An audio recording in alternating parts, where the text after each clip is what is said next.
Caro presidente desta sessão especial, senador Waldir Raupp, caros senadores, senadoras, nossos telespectadores da TV Senado, ouvintes da Rádio Senado, a aprovação da resolução contra a espionagem digital, apresentada pelo Brasil e a Alemanha e amplamente apoiada nesta quarta-feira por quase 200 países na Assembleia Geral das Nações Unidas, é uma importante decisão política que reforça a urgente necessidade de mais investimentos na área cibernética e em segurança e defesa nacional, onde a cibernética está inserida.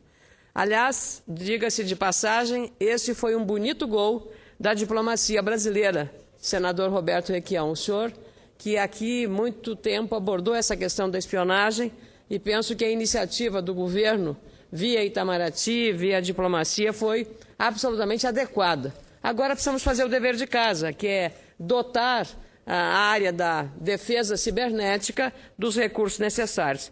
Mas como no esporte, a vitória nem sempre está só.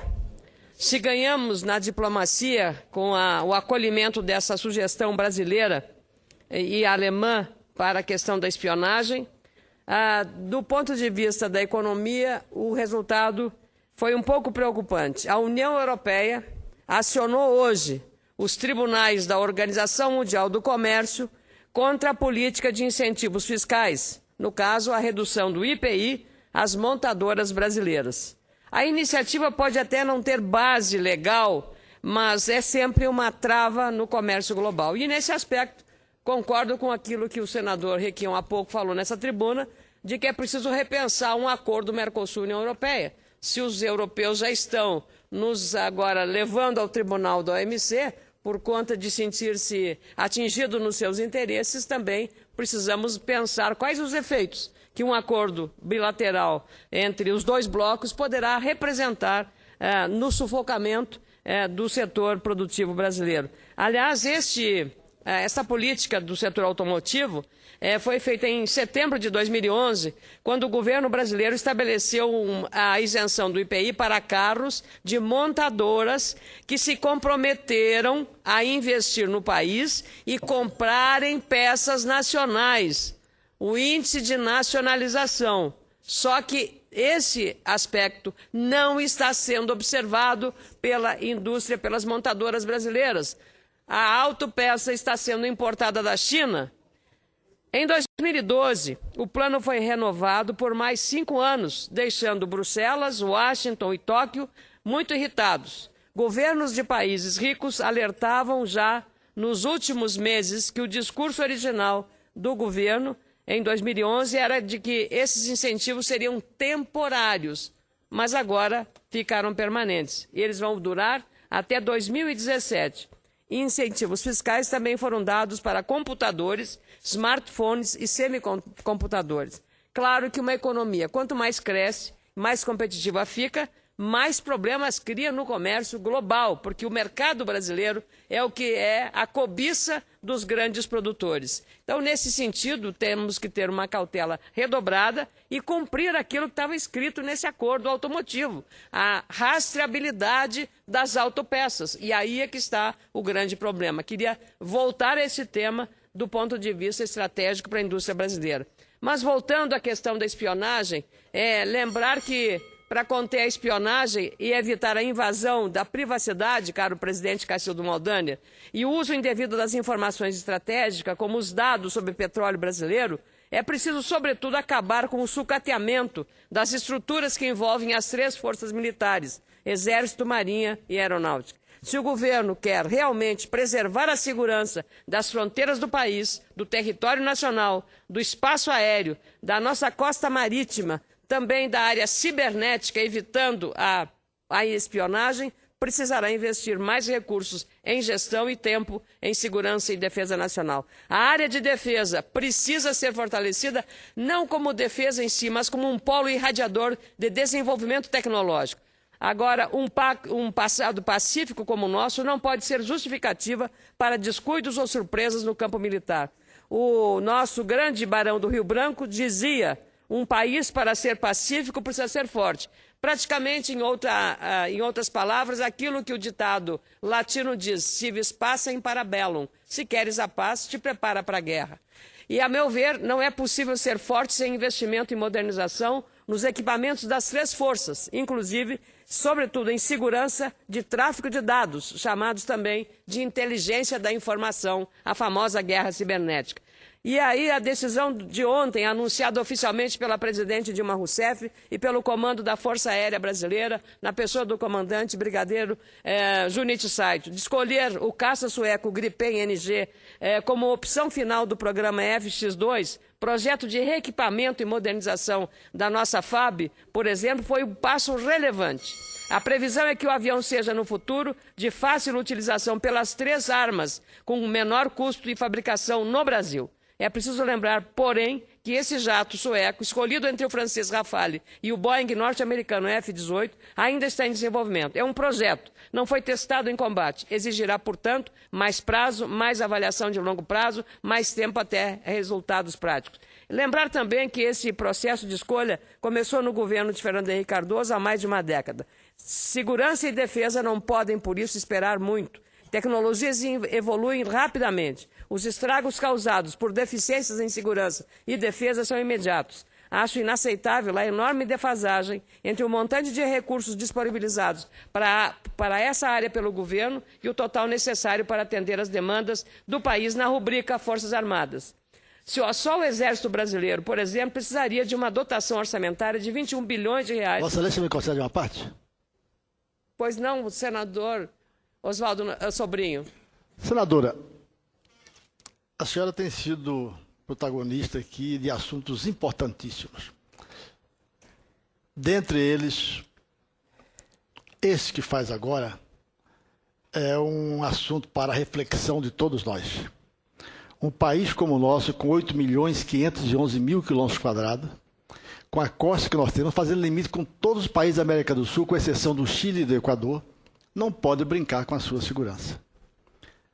Se nós olharmos hoje, dentro, introspectivamente, desse país, nós estamos completamente defasados em tudo. As nossas Forças Armadas, as armas que nós temos no Exército, na Marinha, na Aeronáutica, são, na verdade, precárias em relação ao poder do Brasil, às suas costas, ao seu território.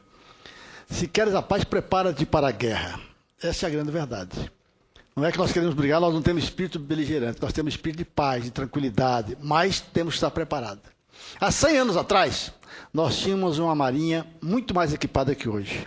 Nós tínhamos um estaleiro que produzia grandes navios. Hoje não produz praticamente nada. Está começando a retomar a construção de alguns navios aqui a nível nacional.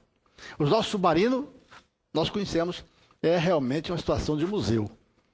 Então, precisa se preocupar com isso. É necessário. A segurança nacional está acima de qualquer coisa. E só sabe o preço dela depois que acontece um incidente. Essa é a grande verdade. Portanto, eu acredito que os governantes, nossos governantes, nós, o Congresso Nacional, temos que nos preocupar com isso. Nós somos um país cobiçado por todos. Não tem país no mundo igual ao nosso. Rico em todas as suas possibilidades. É no mineral, é nos recursos naturais. Tudo que se pensar, o Brasil é um país rico. Mas, no entanto, nós achamos que vai ser sempre assim. Que ninguém terá olhos para a gente. Chega até o ponto de um país, como a Bolívia, fazer um traje ao Brasil e ficar por isso mesmo. Toma conta da nossa Petrobras lá, das nossas instalações, e fica por isso mesmo, não tem problema nenhum. Isso é sinal de fraqueza. Isso não é humildade, é fraqueza. Então, eu acredito que nós temos que continuar cultuando a paz, mas preparando-nos para momentos que poderão vir. Se não hoje, amanhã ou depois, os inimigos estão sempre de prontidão para atacar coisas que realmente a Amazônia é cobiçada por todos. Não podemos fazer nada nela porque os nossos vizinhos ninguém deixa. Brincadeira um negócio desse. Fazendo grandes reservas em nossas fronteiras. Coisa que não pode, a segurança nacional não pode permitir isso. E agora, às vezes, alguns falam comprar 30 aviões agora. 30 aviões não é nada em relação ao que nós precisamos, para dar segurança à fronteira seca, onde entra todo tipo de mazelas, drogas e essa marginalia toda do Cone Sul. Então é preciso, o seu discurso realmente ele não é extemporâneo, ele é um discurso do momento, é um discurso que tem que alertar todas as autoridades brasileiras e o povo brasileiro de modo geral, porque nós temos que estar em alerta, preparados para o dia D, que isso um dia acontecerá lastimavelmente. Portanto, o Brasil tem condições de fazer isso, tem condições não é se armar, mas pelo menos se organizar, para que possa realmente dar o recado na hora que for preciso, da defesa das suas riquezas, do seu povo e do seu território. Parabenizo Vossa Excelência e desejo que, ao final desse discurso, quando voltar para o seu lar, para o seu descanso, nesse merecido descanso de final de ano, Vossa Excelência leve para a sua família, para os seus filhos, seu esposo, para a sua família de modo geral, leve a sensação do dever cumprido. Vossa Excelência foi uma grande senadora nessa casa, fez um grande trabalho, ativa e participando de tudo ao mesmo tempo, conhecendo quase todos os assuntos, e fala com maestria, fala com sabedoria, fala com altivez. Eu tenho muito orgulho de ser colega de Vossa Excelência aqui nessa casa. Tenho orgulho de, na verdade, ter participado desse período com Vossa Excelência e saber que tem aqui uma mulher que luta pelos ideais nacionais. Vossa Excelência merece o meu respeito. Muito obrigada, senador Oswaldo Sobrinho, representante do estado do Mato Grosso, onde muitos gaúchos, meus conterrâneos, estão lá ajudando a construir a riqueza desse estado. Eu fico muito sensibilizada e emocionada com a sua referência sobre o meu trabalho. Eu penso que eu entendo a defesa, senador Oswaldo Sobrinho, não só como as necessidades de dar cobertura à Amazônia tão cobiçada, a nossa fronteira, que é praticamente um queijo suíço, mas, sobretudo, como fator de desenvolvimento e de acesso a tecnologias, como fator de desenvolvimento nacional. Porque as tecnologias, elas se desenvolveram sempre nas grandes guerras. A internet começou na guerra, toda a tecnologia de informação começou com a guerra, com os equipamentos de guerra. Mas nós usamos para a paz. Então, eu entendo a defesa, o investimento na defesa, como essa questão da vinda desses aviões, que o Brasil terá acesso não a uma caixa preta, mas abrir esta caixa para que o Brasil possa, ele, fabricar esses aviões através de uma grande indústria, que é a Embraer, que é um modelo para o mundo inteiro, a Embraer, genuinamente nacional, e exportar para outros países. Então, isso realmente é um tema da maior relevância e fico feliz de Vossa Excelência, mas muitos senadores aqui na Comissão de Relações Exteriores e Defesa Nacional têm partilhado desse esforço de equiparar